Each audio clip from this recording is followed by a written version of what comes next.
G'day everyone, my name is TurboBugHunter, and I thought I would have a go at doing Battlefield 2 commentaries. And I decided to do this because, well, to be frank, no one else does really. To my knowledge, there is only one other person who has ever done any BF2 commentaries, and his name is Sub-Zero. He's an American fellow, and he's an excellent player, but he only did two commentaries for BF2 to the best of my knowledge, which is sad because it's still a very popular game 5 years or so after its release. So I thought I would try and revive it. Some people may think this is a foolish attempt, but well, we'll see. It may catch on, it may not. So now, like I said, my name is TurboBugHunter. I am part of the clan called NH, an Australian clan of 6 or so players, but I'm probably the only one who plays this on a regular basis anymore.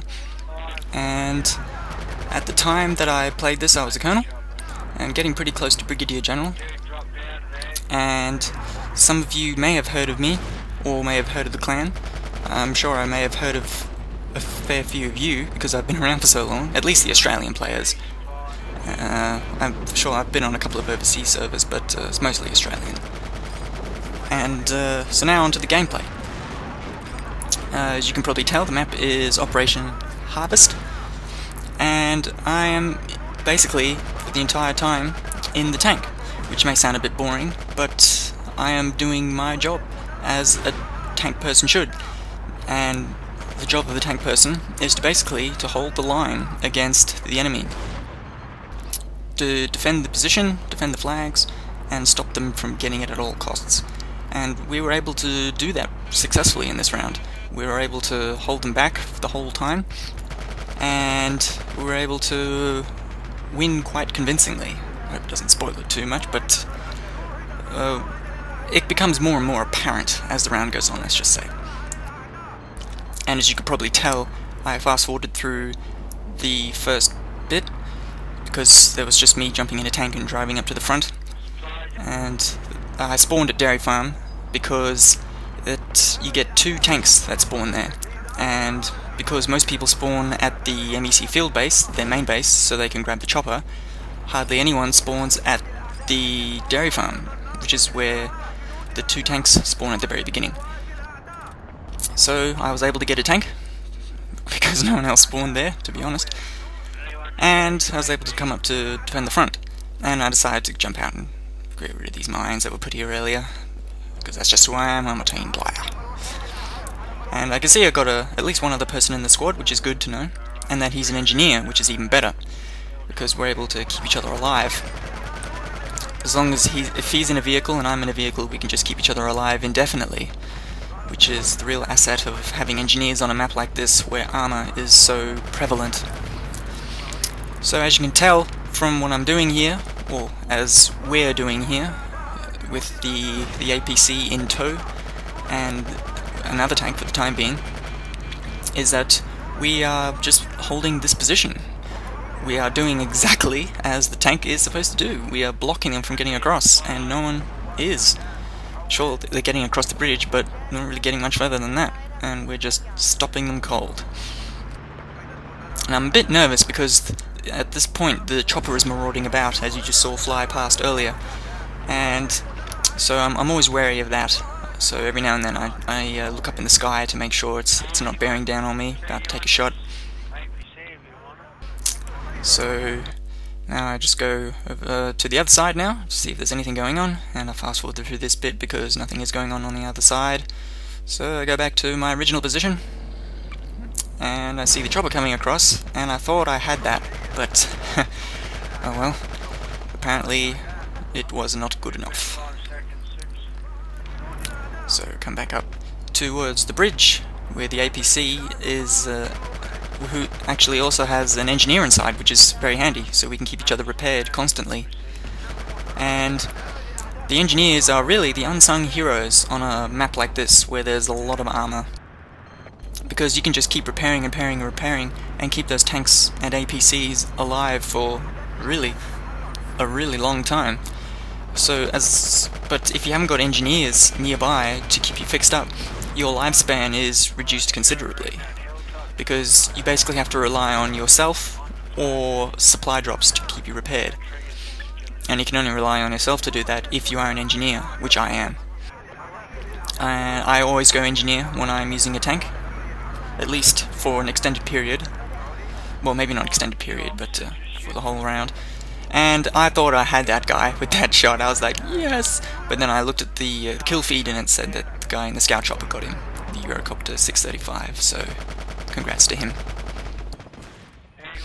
And now they're a bit tentative in coming across the bridge, so they're just lining up along in the trees with the AT guys, a tank or two, trying to get a lucky kill, I guess, taking pot shots. It's not really working. Getting a couple of hit markers on them, but they're hard to see because they're so far back there, hidden by the trees and the fog.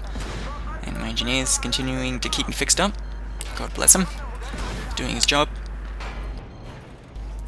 And I really think engineers are underappreciated, and I think that is because people see medics as the big heroes of the game, because they just oh, you're good to go.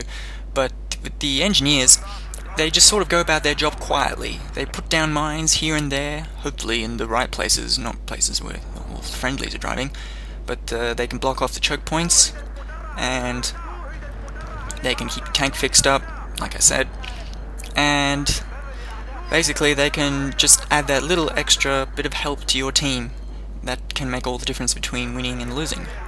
And really, on a map like this, generally the team that has more armor and more engineers keeping them fixed up, the more likely you are to win.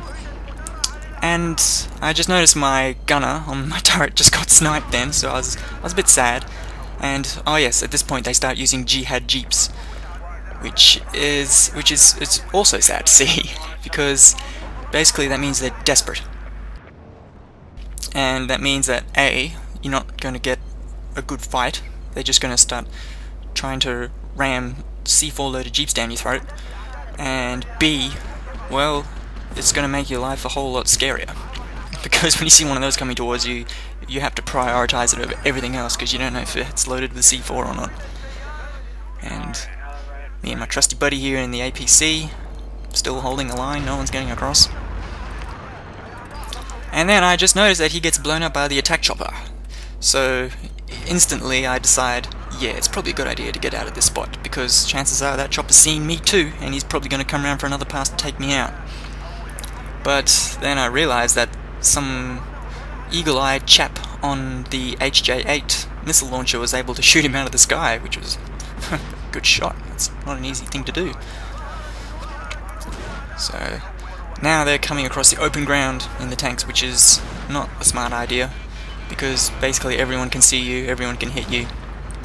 But as you can see, I'm copying a bit of damage myself, so I'll back up a bit, because I don't want to get taken out without basically seeing who's shooting at me. So I just jump out, give myself a bit of repairs, because no one else is around to do it for me.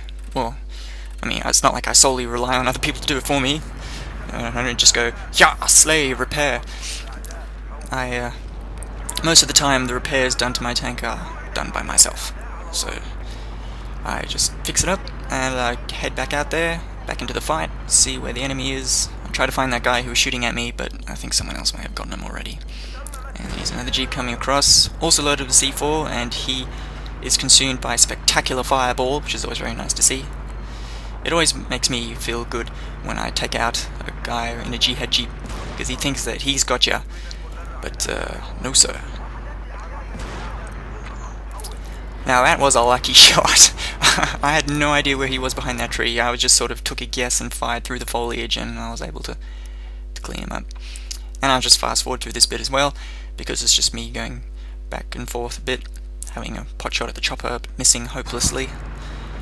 And going back to the bridge again, because my pal in the APC is back up and running with his engineer kit as well, which is of a huge benefit for this area, because a lot of pain can come through this little area of the map, and it's good to keep yourselves repaired. I'm saying repaired a lot, and I'll try and work on that. And another jeep goes down, but there's no C4 on it. I was a bit bummed about that. I wanted to see a big explosion, but oh well. it's still one guy, one ticket. They are closer to defeat. And as you can see, we're miles in front. We're convincingly ahead. And all because basically we're holding this flag. And the way this map works, if you don't already know, if you're able to hold this this flag as the MEC, basically the US will not be able to cross the bridges over to the other side of the map. And if they can't do that, then their tickets will continue to bleed out and you will win. Unless they're able to kill you at an astonishing rate, then basically they will lose. And then I see this scout chopper cruising around, and I'm trying to shoot him down because to me they're probably the most fun things to shoot down, because I know they're a big asset for their team having this thing, because that thing just eats infantry for breakfast. As you can see, the kill feed, you just got like 4 guys in 5 seconds. And also he has that built-in UAV as well, so if I could at least help and take it out, then I know I've done a service to the team. Now here I got a bit foolish. I was focusing a bit too much on the open ground and not watching my flanks, and this tank was able to sneak up on me and do a lot of damage. And I knew the guy was in the APC fixing me up, but then he backs away, so he's out of repair range, so I knew my tank would only take maybe one more shot. And then, as you saw, it was on fire, and when it's on fire you don't want to be anywhere near it, so I ran off. So I go to this engineer to get some health, but boop, he gets sniped immediately, so I'm just like, no, run away, I don't want to get sniped. So I just go and hide in the bushes on my belly like a worm, and I'm just hoping I don't get killed, because if that scout chopper comes back and sees me, it's unlikely that he'll see me with his own eyes. He'll no doubt pick me up on the UAV, but he may get lucky and get a few lucky shots into those bushes where I was. And when I see the chopper there, I'm a bit nervous. I want to take it out, even if it is with just the pistol. I want to help take it out as quickly as I can. And then someone does destroy it, which is a relief to me. And when I'm looking on the UAV, I see there's a guy on foot out here somewhere, but he's not looking my way. So I go around the side, turn around so I can sneak up on the back of him. I see it's a sniper, so you'll have no idea I'm here, and shank him for an easy kill. Thank you very much. And when I saw that warning skull symbol, I was a little tentative when I was running up to him with a knife in my hand, because I thought that meant there was a claymore stuck there, just waiting for someone to trip it. And that would have been a very good idea, actually, because in these areas where the foliage is very dark, it's very hard to see people and claymores. And the claymore would just blend in perfectly with the tall-ish grass and the shade, so it would be almost impossible to see.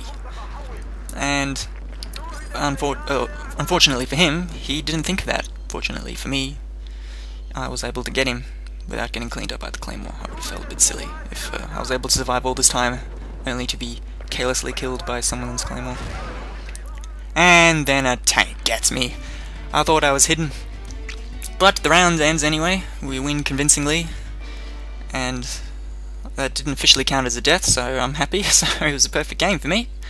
The end score was 17 kills, 0 deaths, plus 3 teamwork points for a total of 37 points. So that was it. That was my first commentary. If you think it's any good, let me know.